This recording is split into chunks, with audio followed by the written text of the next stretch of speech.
Hello everyone. तो आज मैं आपको बहुत ही अच्छी जानकारी देना चाह रहा हूँ। एक बहुत ही ख़तरनाक फंगस लगता है लहसुन की जो फसल होती है उसमें। तो उसमें एक फंगस लगता है जिसके कारण हमारी जो लहसुन का है साइज़ अच्छे से नहीं बन पाता है। तो उस बीमारी की हमें पहचान करनी बहुत ज़रूरी होती है। जो शुरुआती तौर पे जो उस बीमारी के लक्षण होते हैं वो आप लोगों को मैं बताना चाह रहा हूँ। तो उसके लक्षण को आप ज़रूर पहचानिएगा और समय से आप उसका ट्रीटमेंट कीजिएगा। तो आपने देखा होगा कि अक्सर हमारे जो खेत होते हैं लहसुन के बिल्कुल पीले पड़ जाते हैं और येलो उसमें धूल जैसी लग जाती है, येलो येलो येलो सी पूरे पत्ते में और पूरे खेत में वो फैल जाती है। तो उसके शुरुआती जो लक्षण होते हैं मैंने आज अपने खेत एक लहसुन की एक पटड़ी में देखे, जहाँ पर मैंने सिर्फ एक स्प्रे तो मैंने ज़रूर की थी और जहाँ पर मैंने 2 बार स्प्रे की थी उसमें बिल्कुल भी लक्षण नहीं, अब शुरुआती लक्षण है। तो और जो ये लक्षण है आज 26 मार्च को मैंने पाए। तो शुरुआती जो लक्षण होते हैं आप ये देखें, जो ये धब्बे जैसे लग रहे हैं लहसुन में, आप देख सकते हैं, लगभग आप नज़दीक से देखें इस तरह के लक्षण होते हैं, इस तरह के धब्बे इसमें आते हैं जिसको आप येलो रस्ट कह सकते हैं और रतुआ रोग भी इसको कह सकते हैं। मटर में भी अक्सर ये येलो रस्ट लगता है। तो ये बहुत ख़तरनाक बीमारी होती है। तो इससे जो पूरी फसल है हमारी बर्बाद हो जाती है, सिकुड़ जाती है, पूरा रस इससे ख़त्म हो जाता है।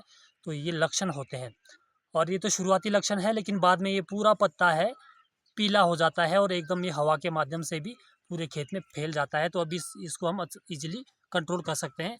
तो किसके माध्यम से इसको कंट्रोल करना है? जो सबसे अच्छा हमारे पास फंगीसाइड है यह है हमारे पास कस्टोडिया कस्टोडिया है। और ये मेरे पास तो ये अडामा कंपनी का है। तो जो इसमें हमारे पास कॉम्बिनेशन है, ये कॉम्बी फंगीसाइड इसमें है, जिसमें कि 2 प्रकार के हमारे पास टेक्निकल है, जैसे azoxystrobin and tebuconazole. Azoxystrobin and tebuconazole इसमें पाया गया है। और जो ये एजॉक्सी स्ट्रोविन एंड टेबुकोनाजोल है यह WWSC फॉर्म में है, जो कि गाढ़ा लिक्विड वाइट कलर में पाया जाता है, जो बिल्कुल गाढ़ा ये होता है जो SC फॉर्म में होते हैं। तो काफ़ी अच्छा ये फंगीसाइड है। कस्टोडिया का इसको नाम दिया गया है। जो 2 प्रकार के इसमें कंपोनेंट मिलाए गए हैं, ऐड किए गए हैं, तो इसको कस्टोडिया का नाम दिया गया है। काफ़ी अच्छा फंगीसाइड है ये। लगभग अगर ज़्यादा बीमारी लगी है तो 2 बार आप इसको स्प्रे में यूज़ करें, 2 बार इसकी स्प्रे करें। लेकिन मेरे अभी शुरुआत है, एक जगह 1-2 फीट का जो एरिया है उसमें लगी हुई है, जैसे मैंने आपको दिखाया। अभी बहुत ही कम लक्षण है, तो ये कंट्रोल हो जाएगा एक ही स्प्रे से। अगर ज़रूरत पड़ी तो मैं दूसरी भी ज़रूर करूँगा। तो इसको हमने मिलाना है 15 लीटर के पंप में 10 ml, जो ये पिट्ठू पंप होता है, तो इसमें 10 ml हमने यूज करना है। तो मैं इसके साथ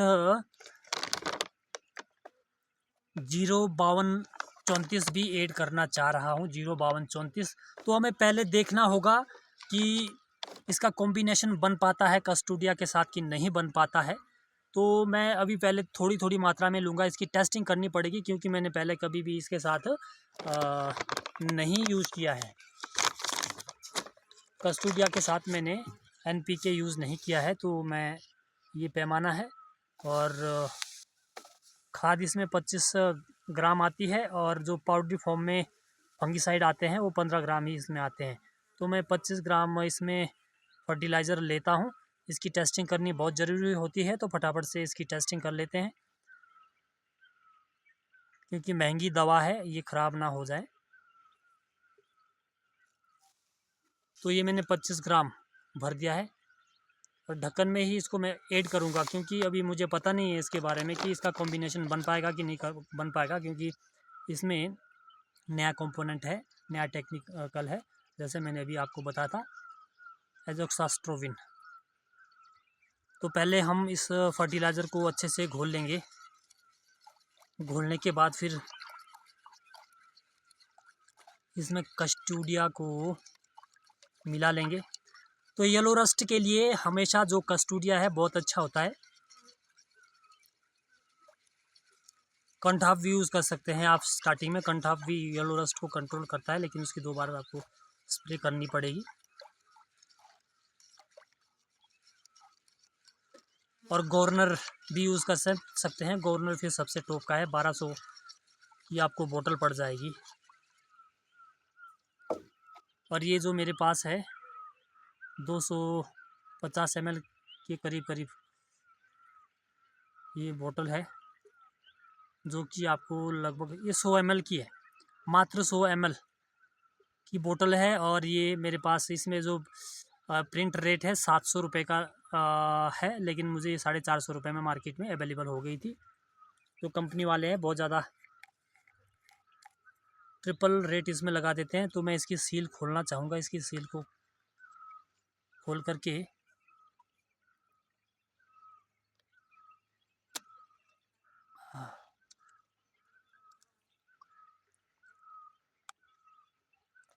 आधी सील मैं इसकी फाड़ दूंगा। और जो एससी फॉर्म में जो फंगीसाइड आते हैं उसका कलर हमेशा वाइट होता है और गाढ़ा होता है बिल्कुल। मैं थोड़ा सा ही लेना चाहूँगा। ये 10 ml है, तो मैं लगभग इसको टेस्ट करने के लिए आइडिया मार के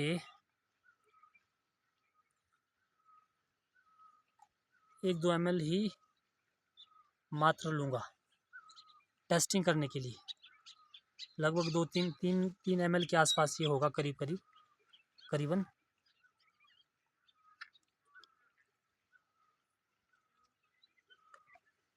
तो अब मैं इसको थोड़ा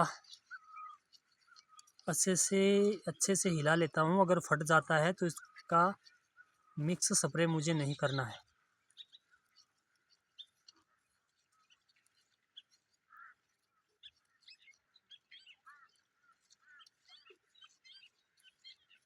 इसमें 2 प्रकार के हमारे पास टेक्निकल डले हुए हैं, 2 प्रकार के साल्ट इसमें हैं। तो ये अच्छा काम करेंगे येलो रस्ट के ऊपर। और येलो रस्ट काफ़ी भयंकर बीमारी होती है। तो आपने कई बार देखा होगा कि हमारे प्लांट में भी लग जाती है, जो न्यू ग्रोथ होती है। जैसे अगर ऊपर से बरसात के मौसम में किसी चीज़ ने खा लिया या कट कर लिया, तो ऊपर से उसमें क्या होता है, बरसात के टाइम में भी अगर कटिंग कर ली तो उसमें भी येलो रस्ट लग जाता है। अब इसको देखना होता है हमें। अगर ये फट जाती है तो बिल्कुल भी यूज़ नहीं करना है, क्योंकि इसके जो आपस में साल्ट होते हैं वो फट जाते हैं। तो अब ये मेरे पास बिल्कुल भी नहीं फटा, जैसे आप देख पा रहे हैं। ये बिल्कुल अच्छा है, लस्सी की तरह मेरे पास बन गया है, ये आप देख सकते हैं। अब मैं 10 ml लूँगा और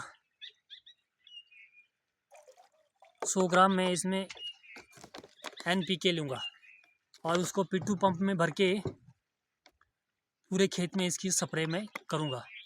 तो ये काफ़ी अच्छा फंगीसाइड है।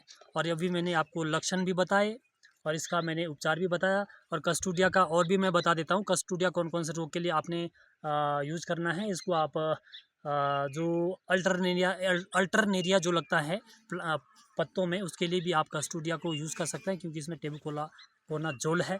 और जो अगेती झुलसा और पछेती झुलसा लगती है, अक्सर इसमें लोग कंफ्यूज हो जाते हैं कि अगेती झुलसा क्या है, पछेती झुलसा क्या है।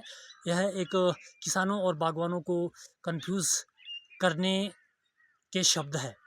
तो ये ब्लाइट ही होती है। अक्सर अगेती झुलसा और पछेती झुलसा जो होती है, ब्लाइट ही इसको कहा जाता है। तो अक्सर बागवान भाई अगेती झुलसा और पछेती झुलसा से कंफ्यूज ना होए, तो उसमें भी ये यूज़ होता है। ब्लाइट के लिए भी आप कस्टोडिया को यूज कर सकते हैं। तो चलिए अब मिलते हैं नेक्स्ट वीडियोज़ में। तो तब तक के लिए आप थैंक यू, आप सभी का धन्यवाद।